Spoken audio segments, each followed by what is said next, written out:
क्यों? मैं कहा जी आपको खुश करने के लिए। जैसा मेरा एक सवाल था, यानी साहब सिंह जी, स्वामी जी महाराज ने ऐसे हाथ जोर से मारा, खोला के मैं खुश होते ऐसे खुश हो कर मेरे नाल जेड़ी गलती करना चाहना कर, मैं तेरे नाल खुश हो खोला। यानी साहब सिंह जी ऐसे प्रेम के सागर सदगुरु कहाँ मिलते, ऐसे आनंद के स्रोत हजूर स्वामी जी महाराज कहाँ नसीब होता है किसी को। यानी साहब सिंह जी कहना पड़ेगा हजूर स्वामी जी महाराज आप अपनी दया मेर से ये सब संतों बख्शते हैं, नहीं तो जेड़ी गलती करना चाहना मेरे नाल कर, मैं खुश हाँ। यानी साहब सिंह जी सतगुरु के साथ क्या बातें करनी, यही बात करनी कि तू सामने रहे और मैं तेरे को देखता, यही है सतगुरु। तो सदा ही सदा धरती पर है और हम सब बच्चे आप जी के दीदार कर करके मगन होते रहे, बस यही चाहते हैं और क्या चाहते हैं। हजूर स्वामी जी महाराज फिर और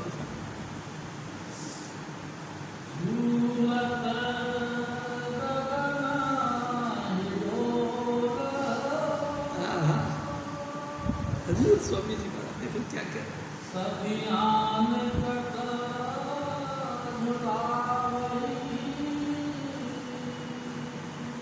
मेरा पूरा बदन झूम रहा है खुशी के मारे। इनके साथ जो हंस मंडलियों के जो रुए हैं उनके हाथ में हाथ मिला के झूम रही, धन धन चुन्नी लाल, धन धन चुन्नी लाल करते जाते हैं और वो अपने अपने गुरुओं की तारीफ करते हैं। मेरी साहब सिंह जी देखो मैंने एक महसूस किया ये निजी रूप से कि मीराबाई को हमने देखा तो मीरा ने नाम नहीं जपा उस समय, रवि रवि रवि रवि रवि रवि, यानी जिन सतगुरु के शिष्य थे उन्हीं सतगुरु का नाम जपते रहे। हे चुनीलाल, हे सुनीला, हे चुनीला, हे यही तो सबसे मूल मंत्र है। यानी साहब सिंह जी यही तो मूल मंत्र है। पुराने महापुरुषों की तो दुनिया व्याख्या गाती है और मैं आपसे ये कहता हूँ कि उनकी व्याख्या करने से हमको क्या मिलेगा। अरे जिनका मैं धर्म पत्नी हूँ, जो मेरे पति है, मैं मेरे पति की महिमा गाऊंगा तो मेरे पति से मेरे को सब कुछ मिलेगा। मेरे पति हजूर स्वामी चुनीलाल, मैं धन धन चुनीलाल कहूँगा तो मेरे सतगुरु मेरे को सब कुछ देगा और मैं किसी और की बड़ाई करूँगा। आप समझो फिर उनको क्या मिलेगा। जो कुछ मिलेगा हमारे अपने सतगुरु की बख्शिश से मिलेगा। यानी शास्त्र यही भुलेखा सब मतों के अंदर है, सारी संसार की खोपड़ी के अंदर यही भुलेखा बैठा है। हजूर स्वामी जी महाराज इसी भुलेखे को तोड़ने के लिए क्या कई दफा कहा, पिछलों की तजटे तेरे भले की कहूँ,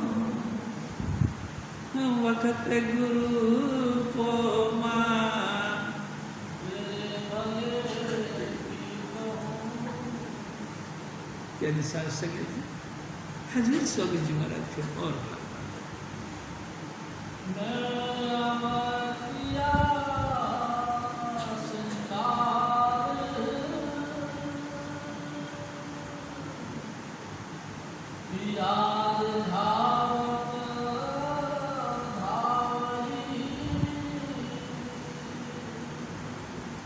प्यारी साहब सिंह जी हजूर स्वामी जी महाराज फरमा रहे, ए मेरे बहन और भाइयों, मैंने श्रृंगार किया।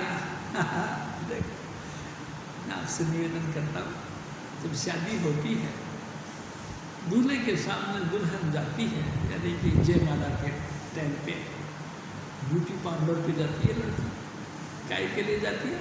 अपनी मेकअप करवाने के लिए। किस लिए? कि मेरे पति मेरे को देख के खुश हो, मेरे प्रति भाव में आए, मेरे को अपना मान ले, मेरा सारा श्रृंगार कबूल कर ले, इसलिए। और काय के लिए? आप सोचो, ब्यूटी पार्लर में, अरे लड़की तो वही है जो जिसको पहले देखा था, लड़की वही है जो बाद में है गाली गलौज निकालती रहेगी, है तो वही। लेकिन उस समय अपने पति को रिझाने के लिए जयमाला के अवसर पर वो श्रृंगार करने के लिए जाती है ब्यूटी पार्लर में। ब्यूटी पार्लर यानी कि मेकअप करने का जगह। यानी शास्त्र हम ही हजूर स्वामी जी महाराज से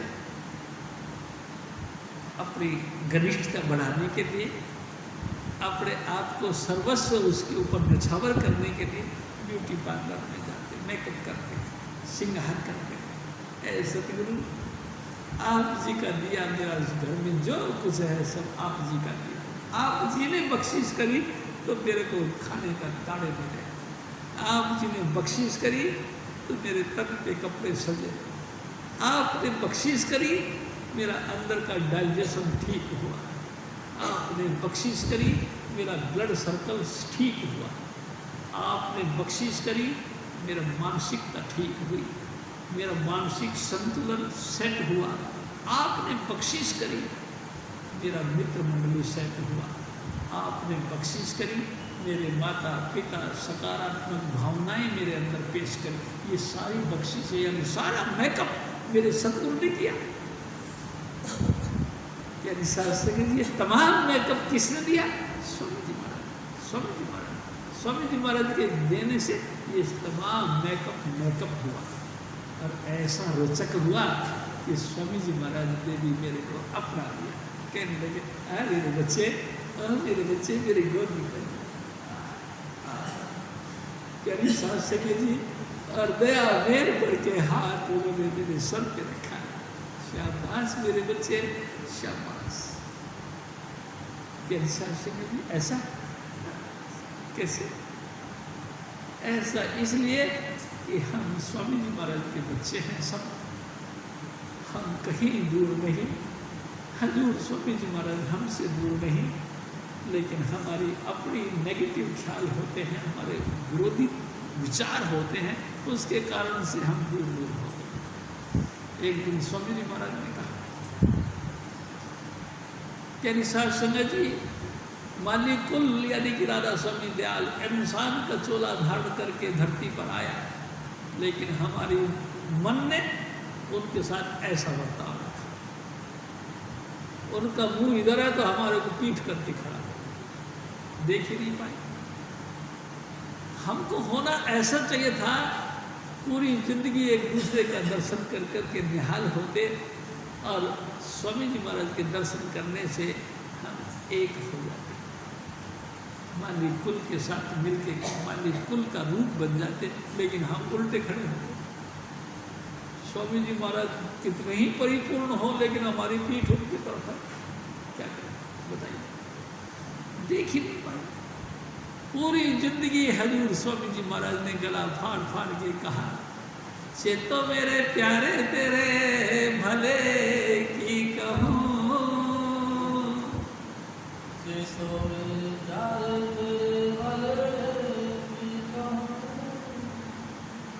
गुरु तो पूरा ढूंढ तेरे भले की कहूँ, लेकिन कभी नहीं सुना, कभी नहीं सुना।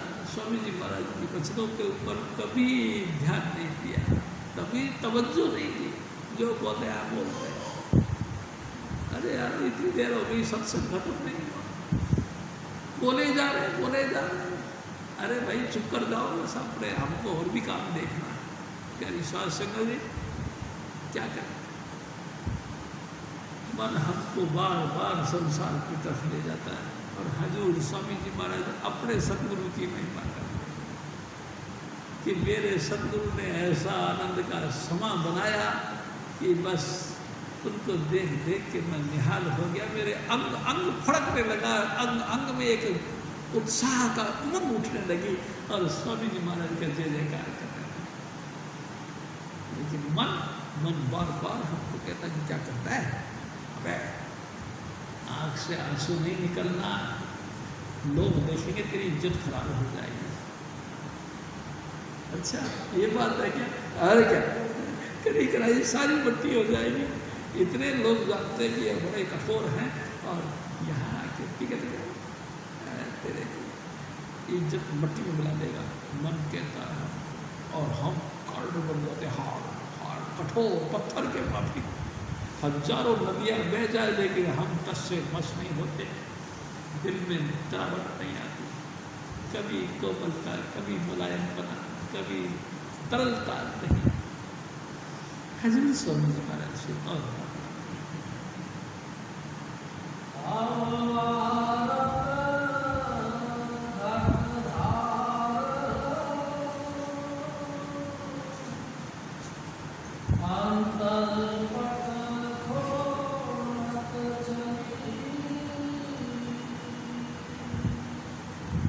क्या विशाल संगत जी, आरती किसको दे? रथ, आ यानी कि समा जाओ, रथ यानी लीन हो जाओ, तमाम तरफ से हटा के यहाँ आ जाओ और उसमें लीन हो जाओ। आरती यानी कि लीन होना। हजूर स्वामी जी महाराज फरमाते प्यारी साहब संगत जी, मैंने भी तमाम हार श्रृंगार अपना करके, अपना मेकअप करके हजूर स्वामी जी महाराज के चरणों में अपने आप को मुछावर कर दिया।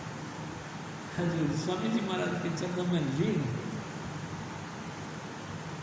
यानी साध संगत जी, अब मैं भूल गया मैं कौन हूँ, मेरे पिता कौन है। मेरा और मेरे सतगुरु के अंदर कोई भेद नहीं रहा। I and my father are one, मैं और मेरा पिता एक हो गए। यानी साहब सिंह जी, वो मुझ में हो गया, मैं उसमें हो गया। अब मैं भूल गया, अपनी पहचान भूल गया। मैं आपसे निवेदन करूं, गंगाधर जी थे ना, हजूर स्वामी जी महाराज के हुक्म की बड़ी पालना करते, 8-8 घंटे भजन करते थे। एक दिन उनका एक गूंगा मेरा भाई कहता है कि गंगाधर जी समझते थे बातें, वो उन्होंने हमको बताया कि सुभाष नाम था। सुभाष कहता है कि अपने भाई साहब से, गंगाधर जी से, कि गंगाधर जी आप ऐसे हो गए जैसे स्वामी जी महाराज, आपके गाल वैसे हो गए जैसे स्वामी जी महाराज, आपके हाथ ऐसे हो गए जैसे स्वामी जी महाराज, आपकी तूंद ऐसे हो गई जैसे कि स्वामी जी महाराज। यानी कि आप 100% ऐसे हो गए जैसे स्वामी जी महाराज। यानी सरसंग जी ये है, आप छोड़ गुरु मही समा। हजूर स्वामी जी महाराज, राजा स्वामी दयाल मालिक कुल फरमाते यानी सरसंग जी, मैं भी अपने सतगुरु के रंग में ऐसी रंगी कि मैं भूल गई कि मैं कौन हूँ, मेरे पिता कौन। हजूर स्वामी जी महाराज थे और था।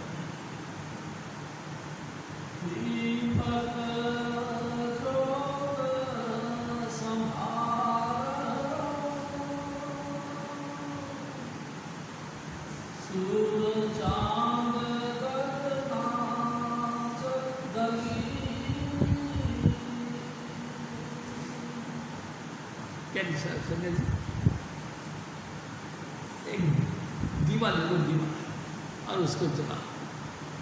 दीवा में जब प्रकाश निकलता है तो वो मिट्टी का दीवा दिखाई नहीं देता,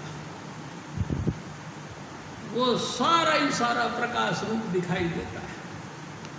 हजूर स्वामी जी महाराज खुद मादी कुल राजा स्वामी दयाल, उनका स्वरूप मैटर का बना हुआ दिखाई नहीं देता, वो प्रकाश रूपी परमात्मा आप ही आप हो गए, सर्व संपूर्ण रूप से प्रकाश रूप परमात्मा बन गए।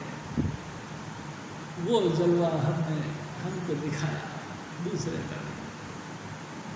क्या सुनिए, अब भूल गए दीवा कौन था तो प्रकाश कौन था।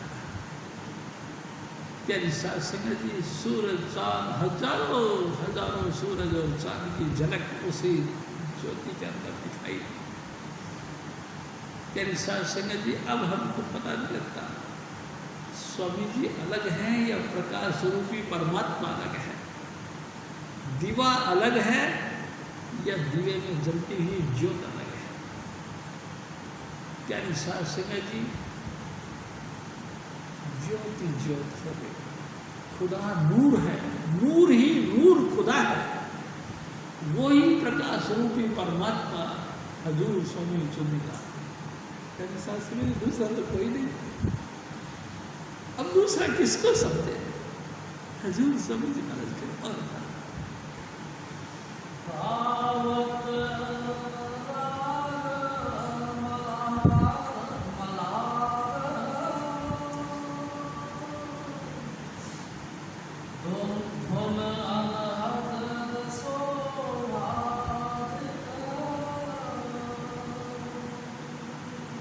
प्रकाश ही प्रकाश परमात्मा का रूप, स्वामी चुनीलाल का रूप एक ही है और उसी में अखंड कीर्तन, अनहद वाणी यानी कि आकाशवाणी, जिसको धुर की वाणी कहते, वो लगातार गूंजती है।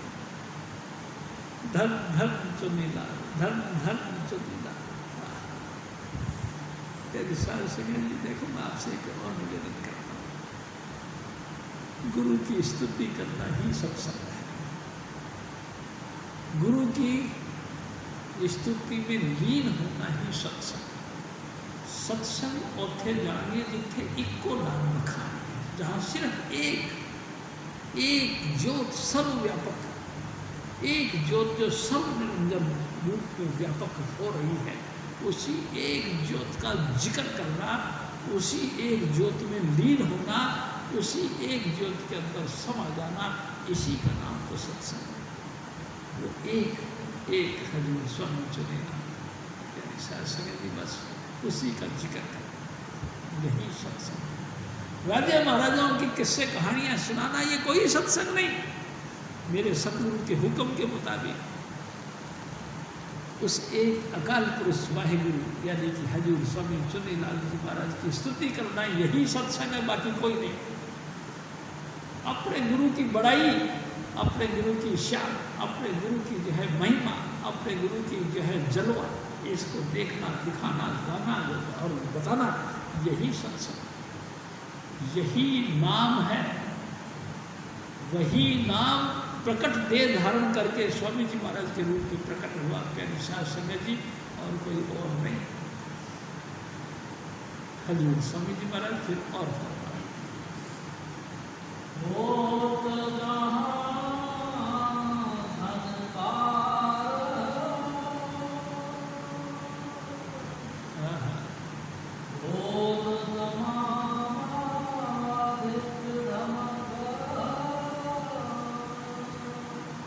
हजारों तरह से ढोल बजते हों, नगाड़े बजते हों, एकताने बजते हों, जहाज मजीरा खड़कता हो और चारों तरफ से गूंज होती रहे, धन धन की आवाज़ निकलती रहे और मेरे सतगुरु की जलवा उसमें से दिखाई देता है। यही है नाम, यही है नाम। प्यारी साध संगत जी, इसी के माध्यम से सरकती है ऊपर को, बिना सबक धुन के रूह ऊपर नहीं जाती। रूह अपने गंतव्य स्थान की तरफ बढ़ती है तो इसी सबक धुन के माध्यम से बढ़ती है, और कोई तरीका नहीं। ये प्राकृतिक मार्ग है, स्वामी जी महाराज की तरफ से बनाया हुआ। अपनी कृपा से वो आप हमारे अंतर में इसका प्रकाश यानी इसका जलवा देते हैं, और रूह इसी को पकड़ के आगे से आगे सरकती चली जाती है, आगे से आगे बढ़ती चली जाती है। बाकी कुछ नहीं। हजूर स्वामी जी महाराज फिर और